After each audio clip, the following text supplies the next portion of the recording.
Hello ladies and gents, it's the Beanie 101 here with some more NHL 15 on the next gen consoles. Today I've got a Be a GM mode for you, and it's something that I've been promising for quite some time, and today I am delivering. The type of teams that I've wanted to use to do Be a GM are teams that are not necessarily elite teams, that are guaranteed to qualify for the playoffs and challenge for the Stanley Cup, and nor are they teams that need a distinct rebuild. I've decided to go somewhere in the middle, something a little bit challenging. Those teams that are on the cusp year on year for the last few years that can't quite get a deep playoff run, but generally sort of are either qualifying or not far from qualifying most years, and I put it to a vote.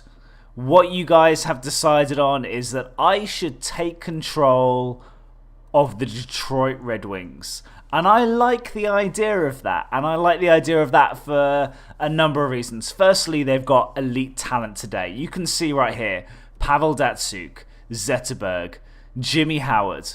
They've got some really good current players. They also have a history of drafting really well, getting deep talent late in the draft, and I think I want to carry on that tradition. I want to be able to use the draft to build my team, to plan for the next few years when players like Zetterberg and Datsyuk and Kronwall retire. But I'm going to do a few things. First thing I'm going to do is have a checkout of my starting lines. So you can see here I've got Zetterberg and Datsyuk and Nyquist. Nyquist is an interesting guy. He's on the first line right wing. He's pretty young. I know he's been tearing it up in the AHL. So a decent first liner.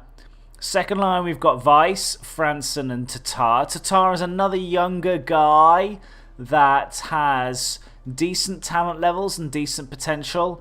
Third line, Abdelkader, big body, throws the body. Helm, bit of a speedster. Eric Cole, he's come over in a trade relatively recently, who is not bad as a third liner.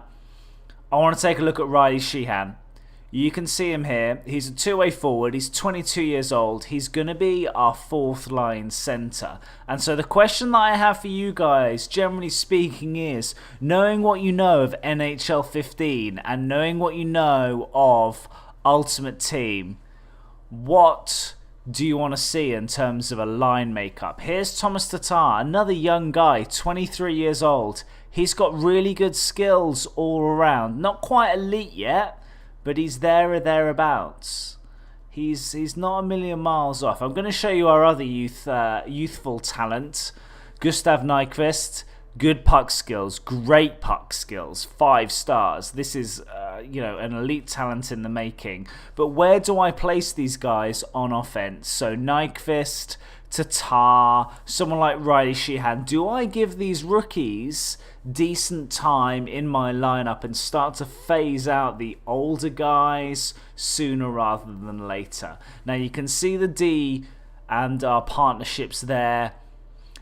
They're a little older. We're going to have a look at Jakob Kindl. He's 27. You're going to get a good few years out of Jakob Kindl. He's an 83 overall. Kyle Quincy is 29. Is someone like Quincy or Eriksson trade bait? Or maybe someone like Brendan Smith. He's 82 overall, right? Marek Zadlicki, he's not going anywhere from a salary perspective or anything else. But someone like Brendan Smith, he's 25. Left-handed shot.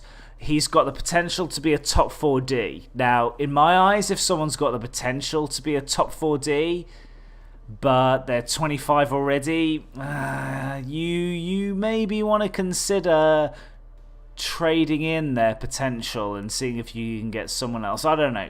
Let me know what you think. In goal, we've got Jimmy Howard and we've got Gustafsson.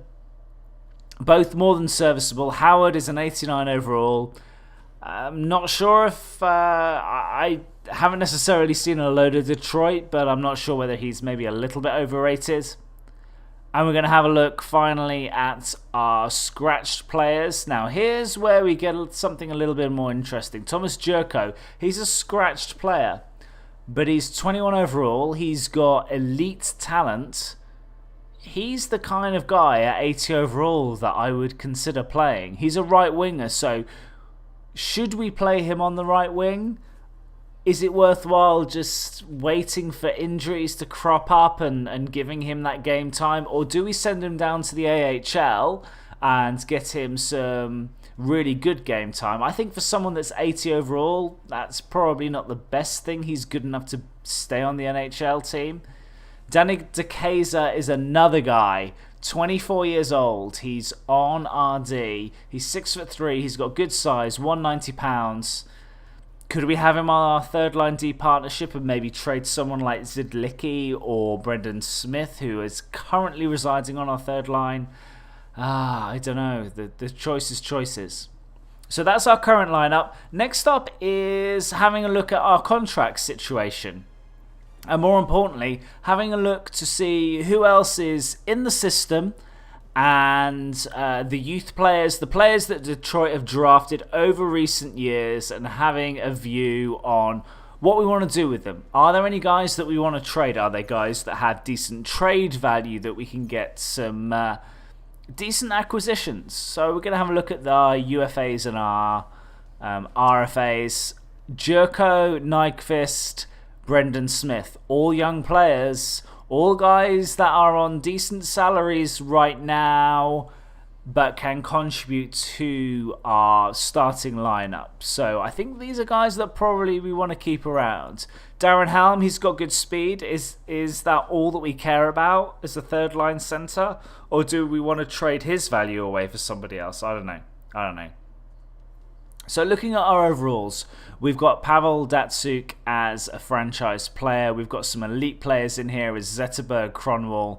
Interestingly, they have Sheehan and Jurko as elite level talents. They're young, they're hungry. They're the, I suppose, next stage of evolution for the Detroit Red Wings. When players like Datsyuk and Zetterberg retire, I'm hoping that players like Sheehan and Jurko can step up to the mark. Unless we trade Datsyuk and Zetterberg away for players that are younger or maybe have a few more years in them.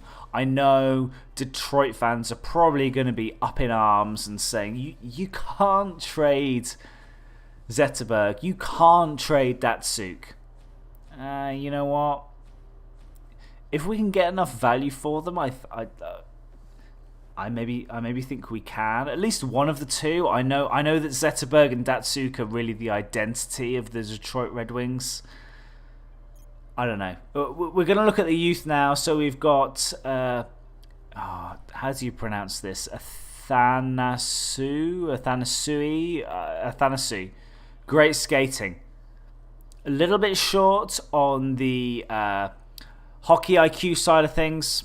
His senses, his offensive awareness isn't great. His poise isn't great. The defensive side of the puck, he may not be superb.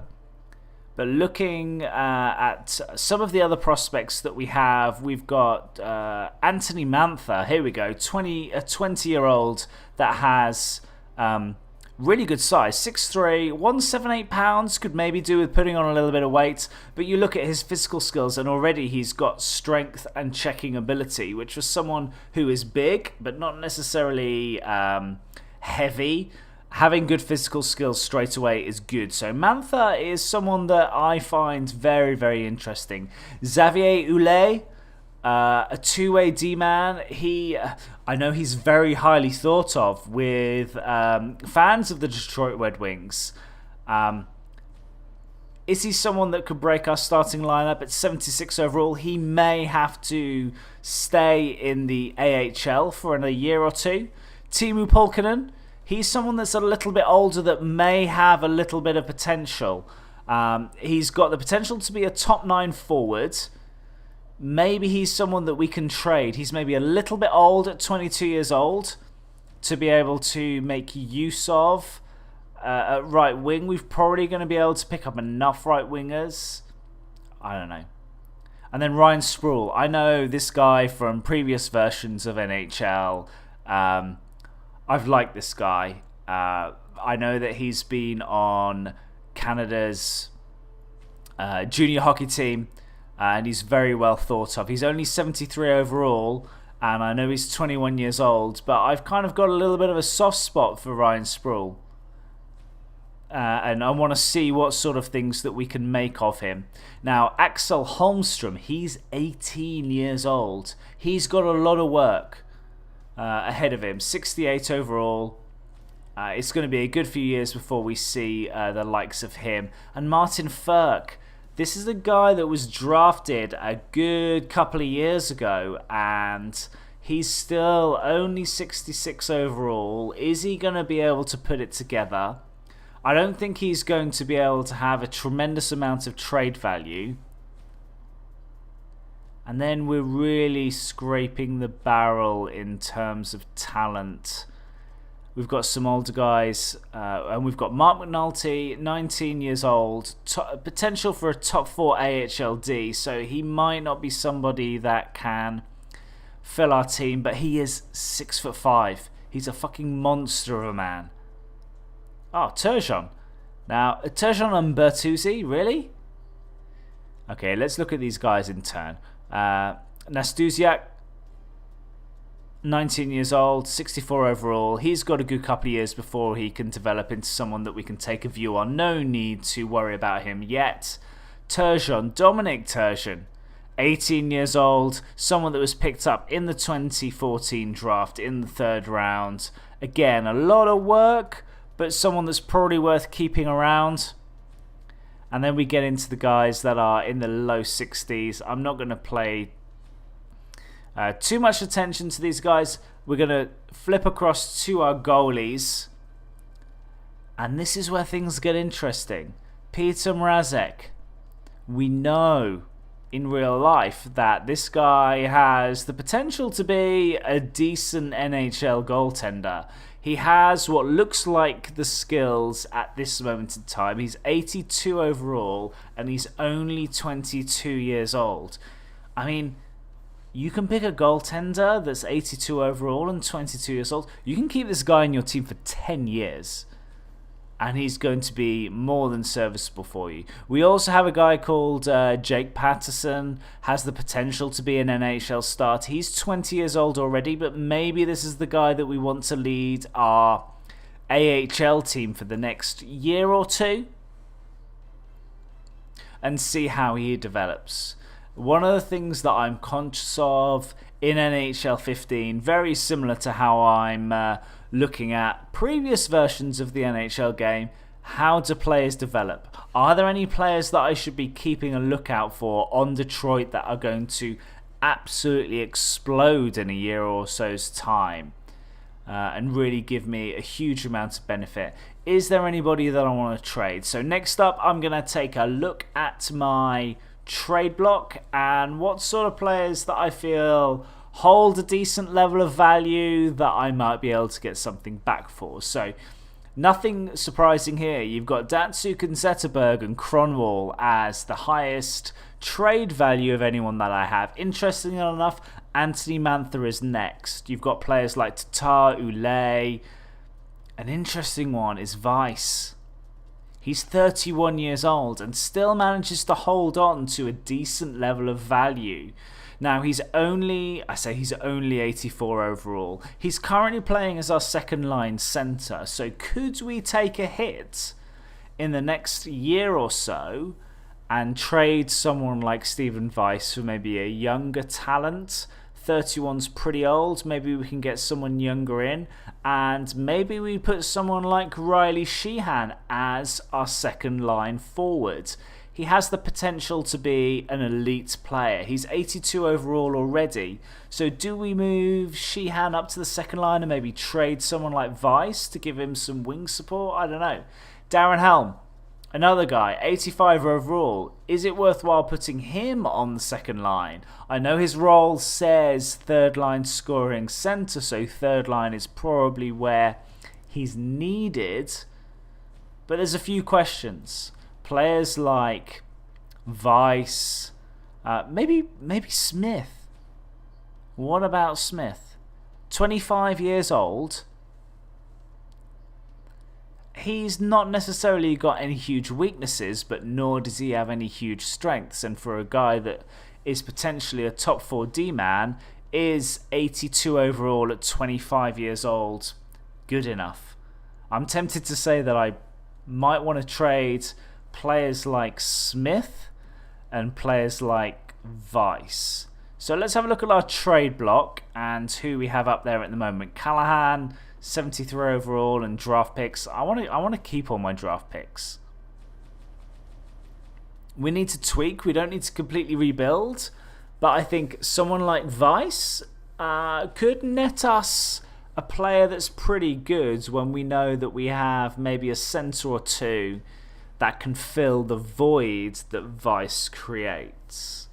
So maybe we can get someone young and hungry, someone with a good deal of potential. And I'm going to stick Smith on there to see if we can get a decent offer for him.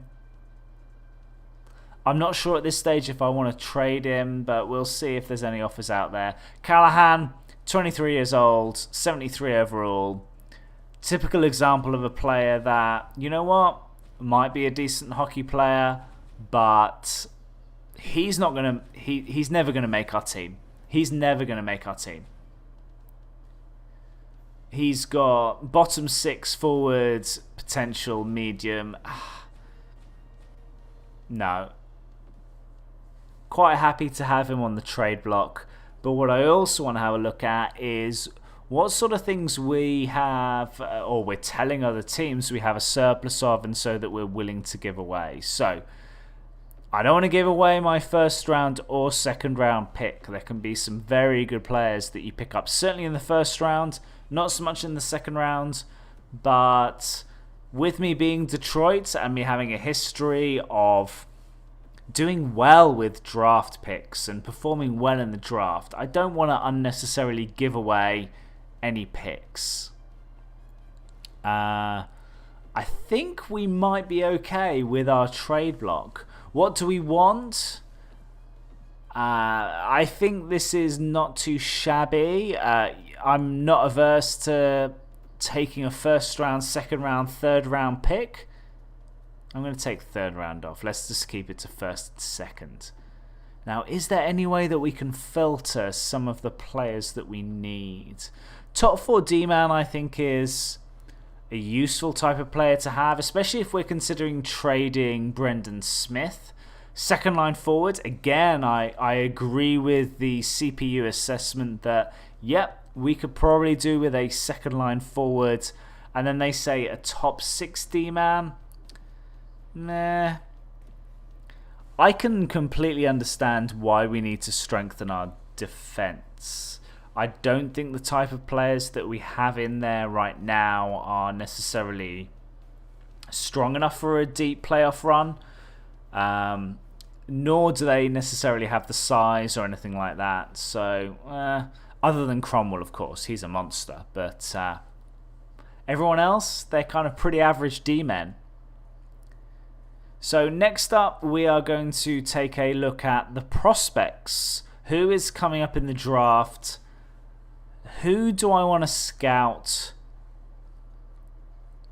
And the general rule of thumb that I have in the draft. This guy here, he's 19 years old. I don't want to draft him like that. This guy, Basel. This is a guy that I would consider drafting more regularly. He's 17. You want to draft high skill players as early as possible. So if they're 17, then you draft them. Mike Winther, he's 20 years old. Wasn't he drafted by I don't know, was it the Dallas Stars that Winther was drafted by a few years ago? He's obviously re-entered the draft. I'm pretty sure that Winther's been drafted before. Could be wrong. But he must have re-entered the draft because he's not been signed. But be very, very careful. This is something that I've paid particular attention to in previous versions of NHL. The draft and where your scouts rank your players Sometimes they rank a player that is 20 years old and has a maybe slightly better overall than some of the 17-year-olds, much higher than the 17, 18-year-olds that will grow so much in the period between 17 and 20 that it's untrue. So there's a few questions that I have to ask. What do you think of my lines? Who do you think that we should trade? And maybe a longer term question, what sort of players should I aim for in the draft? Who do you know that develops well? But thank you ever so much for watching. I've been the Beanie 101. Appreciate all the support, and I will see you again next time.